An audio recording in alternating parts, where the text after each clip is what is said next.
The beach at dawn on the Sea of Galilee is not a gentle place. The wind comes down off the Golan Heights without warning.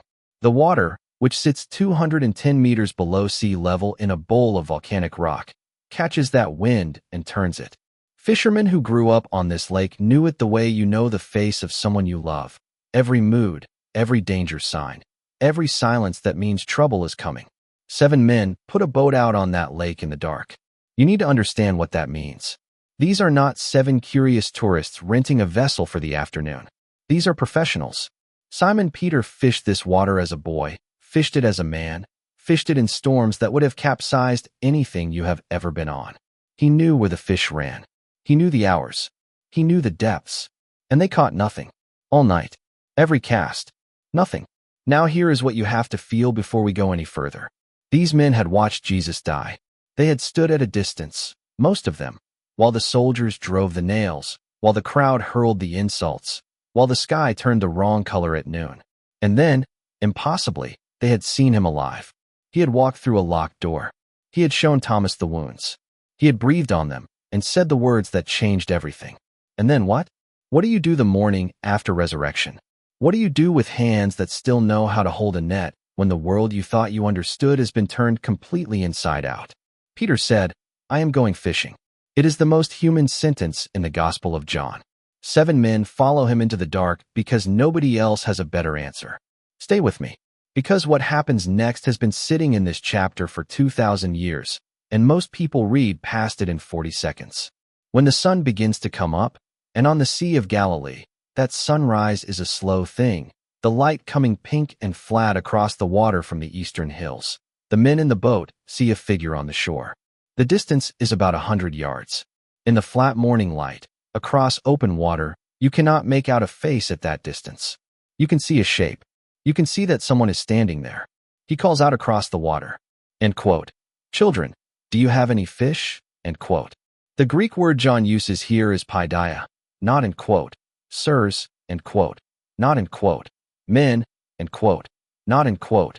Friends, end quote. Children. It is an intimate word. A word a teacher uses for his students. A word that carries inside it the whole history of what these men were to this man. They answer, "No." He says, "Cast the net on the right side of the boat." You have to ask yourself what Peter and Apos' face looked like in that moment. He is a fisherman. He has been fishing this water his entire life. He has just spent the entire night doing exactly this and caught nothing. And now a stranger on the shore 100 yards away is telling him to try the other side. He does it anyway. And the net fills so fast, fills so completely, fills with so much weight that they cannot haul it in. 7 grown men, fishermen, cannot pull the net into the boat. John looks at Peter. End quote. "It is the Lord." End quote. Peter, who denied him 3 times, who wept in the dark of a courtyard while the rooster crowed. Peter grabs his outer garment, wraps it around himself, and throws himself into the water. 100 yards. He is not waiting for the boat. The other 6 men bring the boat in. Peter is already on the shore, dripping, standing in the sand, when they arrive. And here is the first thing they see when they step off the boat. A fire. Charcoal, burning low. Fish already cooking on it. Bread on the side. He has breakfast ready for them. Think about that for one moment. The resurrected Son of God. The one who spoke galaxies into existence. The one who holds the atomic structure of every piece of matter together by the word of his power, is crouched on a Galilean beach at sunrise, tending a charcoal fire, making sure his friends have something to eat after a long night. He says, end quote, "Bring some of the fish you just caught," end quote. And this is where Simon Peter does something that has puzzled readers for centuries. He goes back to the boat, alone, and drags the net to shore by himself. Not the catch, not a bucket of fish, the entire net. And John counts them. 153 large fish. Not end quote. Many, end quote. Not end quote. A great number, end quote. 153. Counted. Recorded.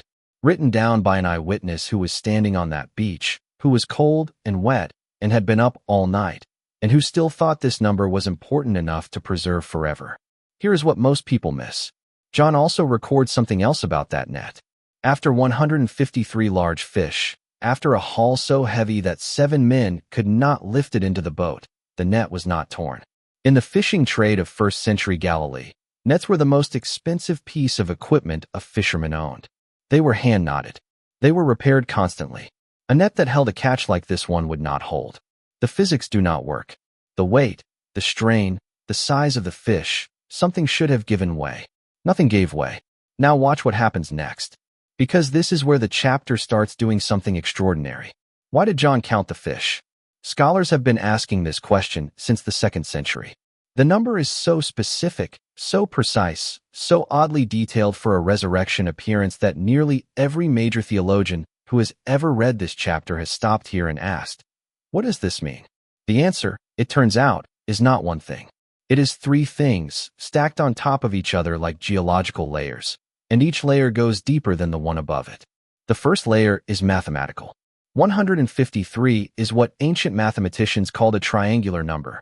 To understand what that means, imagine building a triangle out of stones on the beach. 1 stone on top, 2 beneath it, 3 beneath those.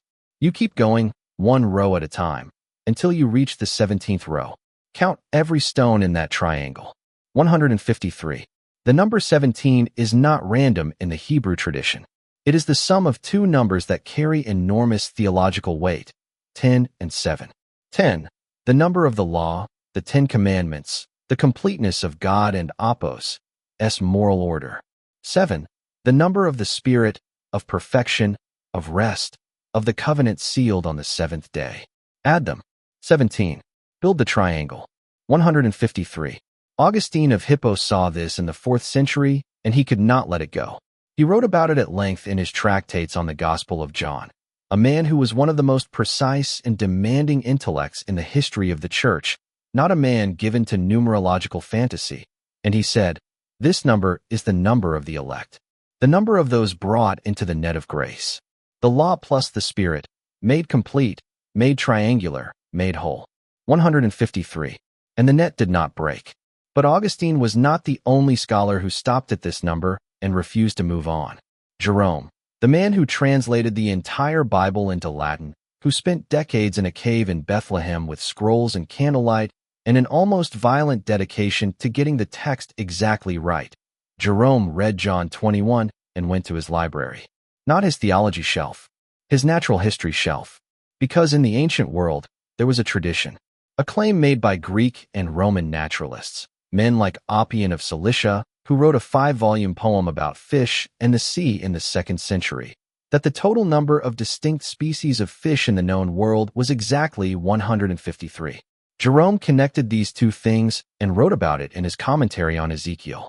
If the net holds 153 fish, and 153 is the number of all the kinds of fish that exist, then the net holds every kind. Not some kinds. Not the kinds from this region, this culture, this nation. Every single kind. Here is the part nobody tells you. This changes the entire meaning of the scene. You are no longer reading a fishing story. You are reading a picture of the church. 7 men, Jewish men, fishermen from the Galilee, haul a net to shore that contains a representative of every species of creature that lives beneath the surface of that water.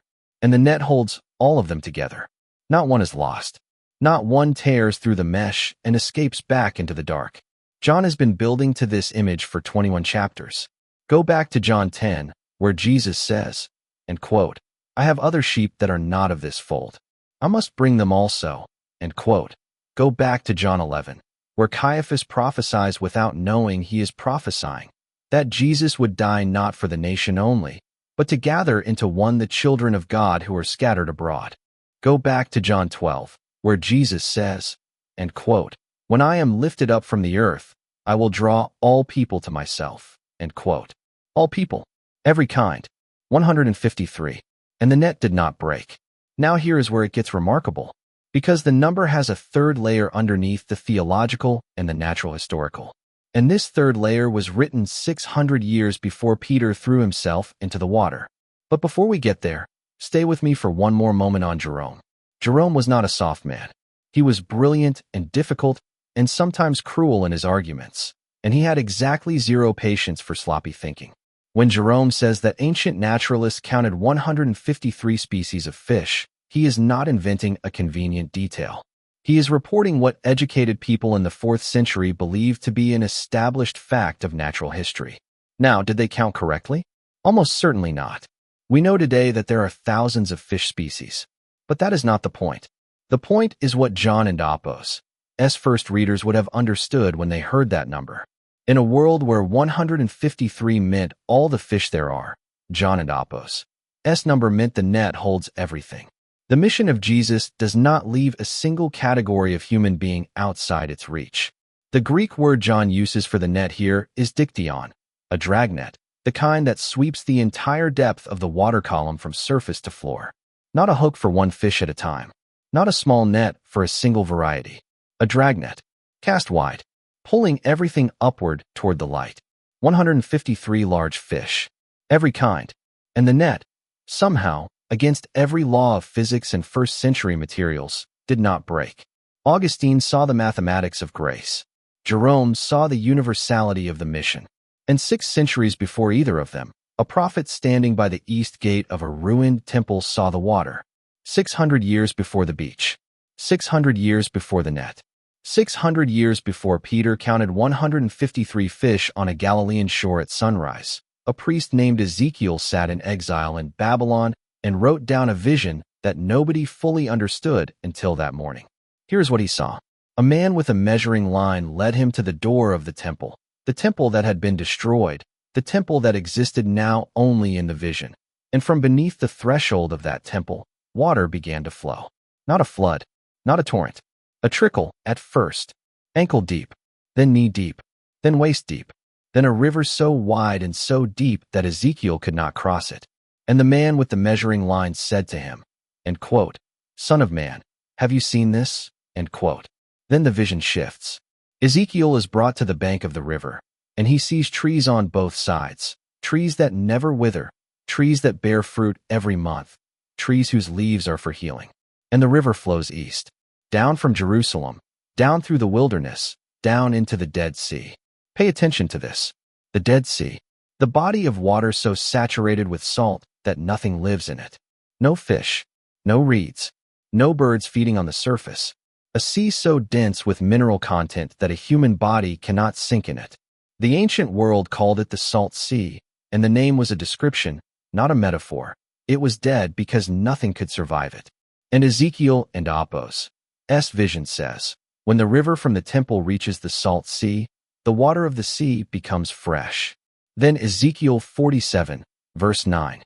Read these words slowly, and quote, "Wherever the river goes, every living creature that swarms will live, and there will be very many fish. For this water goes there, that the waters of the sea may become fresh, so everything will live where the river goes." End quote. In verse 10, this is the verse that stops you cold once you see it. End quote. Fishermen will stand beside the sea. From En-Gedi to En-Eglaim, it will be a place for spreading nets. Its fish will be of very many kinds, like the fish of the great sea. End quote. Fishermen, standing beside a sea, spreading nets, fish of very many kinds. 600 years before John 21, written in exile in Babylon by a man who had never stood on the shore of a resurrected morning, written as a vision of what happens when the presence of God, flowing from his temple, reaches the deadest water in the world and makes it live. Now hold what you know. The Sea of Galilee sits in the same geography as Ezekiel and Apos' vision. The Jordan River flows south from Galilee toward the Dead Sea. The disciples are fishermen. They are standing beside a sea. They are spreading a net. And the fish that fill it, 153, every kind, are exactly what Ezekiel saw 6 centuries earlier when the river from the temple reached the water that should have been dead. But here is what makes this more than coincidence. In Ezekiel and Apos' vision, the water does not flow from just anywhere. It flows from beneath the threshold of the temple, from the place where God and Apos' presence dwells, from the innermost chamber outward, growing deeper with every step until it is a river nobody can cross on foot. In John and Apos' Gospel, Jesus has already told the woman at the well, and quote, "The water that I will give will become in him a spring of water welling up to eternal life." End quote. He has stood in the temple courts on the last day of the Feast of Tabernacles and cried out, not spoken, not taught, cried out. End quote. If anyone thirsts, let him come to me and drink.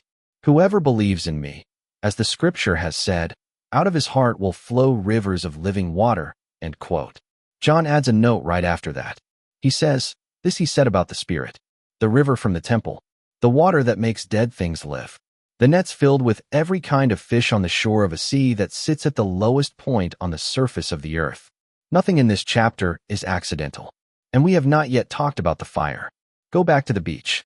Go back to the moment the boat touched shore and 7 wet, exhausted men stepped out onto the sand. Go back to the first thing they saw when their eyes adjusted to the morning light. A charcoal fire. In the English translation, that detail slides past you almost without friction. A fire. Of course there is a fire. It is early morning. It is cold on the lake. Someone is cooking breakfast. You read it and move on. But John did not write in English. John wrote in Greek. And the Greek word he uses here is anthrakia, a charcoal fire. And if you have been reading this gospel carefully, if you have been paying attention to the way John plants details like seeds and returns to them like a farmer who knows exactly when the season has come, that word will stop you cold. Because anthrakia appears only twice in the entire Gospel of John. Here, on the resurrection beach, in the gray-pink light of morning, where Jesus has breakfast ready and 153 fish are being counted in a net that did not break. In one other place, John 18, verse 18, the night of the arrest, Jesus has been taken to the house of the high priest, and Peter has followed at a distance, close enough to see, far enough to be safe, which is the most human calculation a person can make when they are terrified. The servants and officers have made a charcoal fire, anthrakia, because it is cold, and they are standing around it, warming themselves. And Peter stands with them. 3 times someone asks him, "Aaron and Apos, to you one of his disciples?" 3 times. Once from a servant girl, once from a bystander, once from a relative of the man whose ear Peter cut off in the garden. 3 times Peter says, "I am not. No, I do not know him." The 3rd time, the rooster crows, and Peter goes out and weeps. Now it is resurrection morning. The smell of charcoal smoke is in the air again. The same orange light, the same low heat, the same smell that was in Peter and Apos' nostrils the night he said 3 times, to strangers, in the cold, by a fire exactly like this one, that he did not know this man. Jesus does not mention the denials. He does not bring up the courtyard. He does not say, "Let an Apos, let's talk about what you did." He says, "Have some breakfast." And then, when they have eaten, when the fish is gone and the bread is gone and the fire has burned lower, Jesus turns to Peter, and he asks him a question. End quote. "Simon, son of John, do you love me?" End quote. Not Peter. Simon, the old name, the name from before, as if Jesus is reaching back past everything that has happened, past the denials, past the resurrection appearances, past the counting of fish, all the way back to the beginning, to the man he first called from a boat on this same lake, and asking him again, "Who are you? What do you have for me?" Peter says, "Yes, Lord, you know that I love you." Jesus says, "Feed my lambs." A 2nd time. End quote. "Simon, son of John, do you love me?" End quote. Peter says, "Yes, Lord, you know that I love you." Jesus says, "Tend my sheep." A 3rd time. And here, right here, John tells us that Peter was grieved. The Greek word is eliapith, pained, cut to the heart, because Peter understood, by the 3rd question, exactly what was happening. 3 denials, 3 questions, 1 fire for each. Jesus was not reopening the wound. He was closing it. 3 times Peter had unraveled the confession by a fire in the dark. 3 times Jesus rebuilds it, question by question, answer by answer, by a fire in the morning light. The same smell, the same heat, the same number. But everything is different now because the man asking the questions walked out of a tomb. End quote. "Lord, you know everything. You know that I love you." End quote. Jesus says, "Feed my sheep." It is the most complete act of restoration in the New Testament. And John encoded it in a single Greek word, anthrakia, that most readers walk past without blinking. 2 fires, 1 man, a number that matches the number of his failures, and a Jesus who does not waste a single detail of his grace. So why did John count the fish? He counted them because everything in this chapter is a record, not a memory softened by time, not a story shaped for effect, not a theological construct dressed in narrative clothing. A record. The kind of record you write when you were there, when you saw it with your own eyes, when you understood, even standing wet and cold on a Galilean beach at sunrise, that what you were watching was going to matter forever. 153. Counted on a morning when the dead had come back to life and the world had not yet figured out what to do with that fact. Here is the first thing the number means for you. Grace is mathematically precise. Augustine was not playing word games when he sat in his study in North Africa in the 4th century and worked out the triangular structure of 153. He was doing what every serious reader of John and Apos' Gospel is eventually forced to do. He was taking the text at face value and following where it led. And where it led was this. The catch is not random. The number is not approximate. The net does not hold almost everyone, or most people, or the people who deserve to be in it. It holds exactly the number it was always going to hold. Law plus spirit, made complete, made whole, made into a triangle that sits on the floor of that beach like a structure that was designed before the morning began. You are not an accident in that net. Here is the second thing the number means for you. The mission is wider than you think. Jerome and Apos' 153 species, every kind of fish that exists, pulled together into one net that does not break, is a picture of a church that has no outer boundary. There is no category of human being for whom the dragnet was not cast. There is no depth too dark, no water too far from shore, no creature too strange or too damaged to be outside the sweep of that net. The river from the temple reaches the Dead Sea and makes it live. Ezekiel saw it 6 centuries before it happened. John recorded it the morning it did.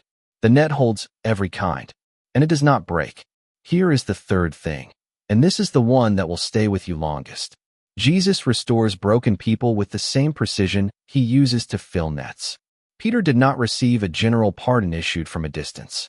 He received 3 questions beside a charcoal fire, the same smell, the same number, because Jesus is not in the business of vague forgiveness that papers over specific failures. He goes back to the exact place the damage was done. He uses the same sensory details. He asks the question the same number of times the denial happened. And he does not stop until the wound is not just covered but closed.